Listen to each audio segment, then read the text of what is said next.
저희 기출 문제인데요. 진짜 좋은 문제거든요. 이 신용장 방식에서 문제 3번이에요. 개설은행의 지급확약에 해당하는 결제, 위미 및 이를 지급, 인수, 매입 신용장과 연계하여 설명하시오.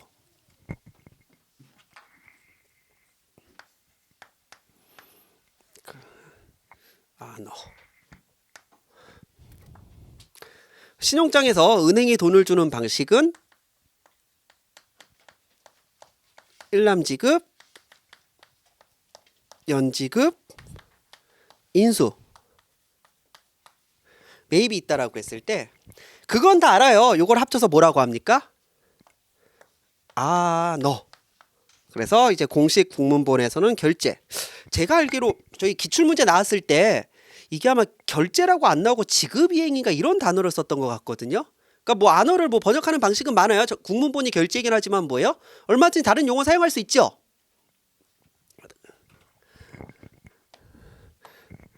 그래서 안어라는 게 뭐예요? 책임을 지고 돈을 주겠다는 거잖아요. 그럼 매입은 다른 말로 뭐라고 합니까?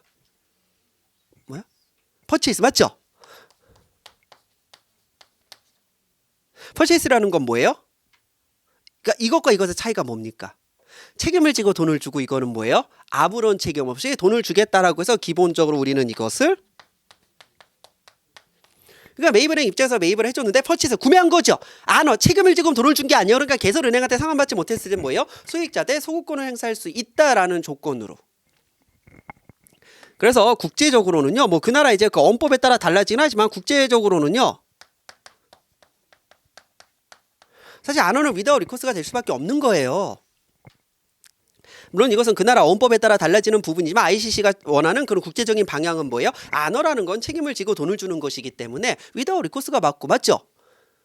네고시에이션은 퍼치에서 단순히 구매하는 것이기 때문에 위드 리코스가 맞다. 만일 여기서도 소구권을 인정해 준다라고 말하면 사실 굉장히 골 때리는 상황이 발생하는 거거든요. 차이점이 없는 거잖아요. 자, 그러면요. 우리는 이것을 조금 더 세련되게 소구권이 있다, 없다. 그러니까 안 오니까 뭐예요? 그래도 우리 영어 해석해서 명의를 걸고 돈을 준다, 명예 따윈 없다라는 장사한다 퍼체이스. 그렇죠. 나는 상인이다. 맞잖아요. 이걸 뭐라고 표현하시? 이걸 쓸 거 답안제 뭐라고 쓸래요? 이게 여러분이 아는 내용이죠. 이걸 아름답게 써야 되잖아요. 이게 뭘 의미하는 거냐면요. 안어는 최종적으로 돈을 줬기 때문에 혹시 나중에 문제가 발생해도 뭐예요? 너한테 돌려달라고 소구권 행사하지 않겠다는 거죠. 즉 안어가 의미하는 건 뭐냐면요. 채무자로서 돈을 주겠다는 겁니다. 채무자. 그럼 환엄에서 이제 물론 환엄이 신용장에서 발행될 수도 있고 안 될 수도 있지만 환엄을 기준으로 하면 채무자로서 돈을 준다라는 건 누가 돈을 주겠다는 거예요? 드로이가 돈을 주겠다는 거죠. 그래서 신용장에서는 드로이가 원칙적으로 이제 개설은행이 되는 게 제일 깔끔하죠. 하지만 누가 될 수도 있어요? 시정은행이요. 사실 개설은행이 안어를 했을 때는 소구권 문제가 나올 필요가 없죠. 개설은행이 누구한테 못 봐서 누구한테 돌려달라고 말할 건데요. 그러니까 항상 이게 소구권, 리코스 문제가 발생하는 건 뭐예요? 지정은행. 지정은행이 수익자한테 먼저 돈을 줬을 때 개설은행한테 상환을 못 받을 수가 있죠. 그랬다고 했을 때 소구권 행사에 있느냐 없느냐의 기준이 뭐냐면은요. 그래서 이쪽에서는 뭐예요?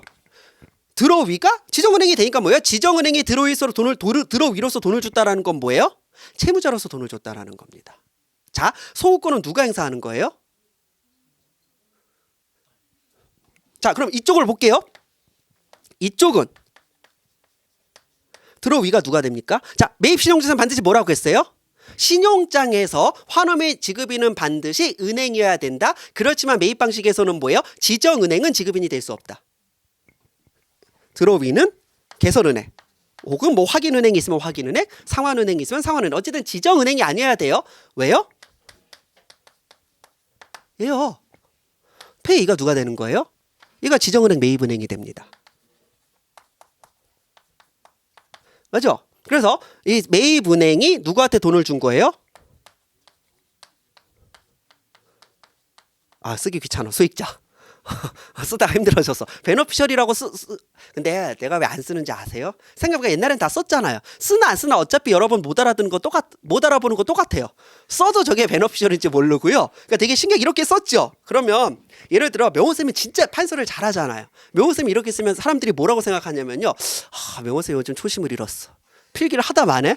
근데 제가 이렇게 쓰면 뭐예요? 쟤는 원래 저렇게 써. 이게 안 쓴 건지 못 쓴 건지 구분 안 되죠. 그럼 딱 보고 뭐요? 문제 있나? 맞잖아. 원래 이렇게 쓰니까. 그래요. 이거 뭔 소리 하는지 아시겠죠? 자, 그래서 여기 얘한테 돈을 줬는데 이쪽한테 상환이 안 됐을 때는 뭐예요? 이제 지정은행의 수익자한테 돌려달라고 말할 수 있는 거잖아요. 왜 그런 관계가 성립되냐면은요. 이거 누구예요? 이쪽이 채무자입니다. 이쪽은요? 페이는 뭐예요? 채권자예요. 돈을 받을 권리가 있는 자죠. 그래서 이렇게 돈을 줬는데 맞죠? 그래서 매입은행은 뭐냐면요. 원래는 수익자가 돈을 받아야 되는 거죠. 그 채권을 넘겨받은 거잖아요. 물론 채권 양도의 법리는 적용되지 않는다라고 했습니다. 그러니까 뭐예요? 이제 채권자로서 채무자한테 돈 달라고 했는데 뭐예요? 채무자가 돈 안 주면 뭐예요? 나한테 채권을 팔았던 네가 그 돈 돌려달라고 말할 수 있는 거죠. 그래서 매입 방식에서 소구권이 인정이 되는 이유는 그거예요. 매입은행은 뭐예요? 채무자로서 돈을 주는 게 아니라 뭐예요? 채무자는 개설은행입니다. 채권자로서 너의 채무를 너의 채권을 뭐예요? 구매하는 것이 되는 거죠. 그러니까 소구권 행사가 당연해지는 겁니다. 그래서 UCP가 이제 600으로 오면서 안어라는 기준을 둔 건 뭐예요? 은행이 돈을 줄 때 채무자로서 줬는지 채권자로서 줬는지를 구분하기 위한 기준이 안어와 네고시에이션입니다. 이해하셨어요? 그러니까 사실 소구권 문제는 이 상황이면 뭐예요? 소구권 문제는 말 안 해도 해결이 되는 거죠. 소구권은 누구한테 행사하는 거예요? 드로위, 즉 채무자가 마지막에 돈을 주지 않았을 때 페이가 뭐예요? 그 드로워나 발행인이나 나한테 배서해서 준 놈한테 맞죠? 돌려달라고 말할 수 있는 권리죠. 그러니까 안어가 소구권 행사를 할 수 없는 법적인 이유는 원칙적으로 뭐밖에 없는 거예요? 드로위가 돈을 준대. 드로위가 누구한테 행사합니까? 소구권은 누가 행사하는 거예요? 드로위한테 돈을 못 받았을 때 페이가 행사하는 겁니다. 나한테 그 환원 발행한 사람이나 나한테 그것을 배서를 통해 양도한 사람한테. 이해하셨죠?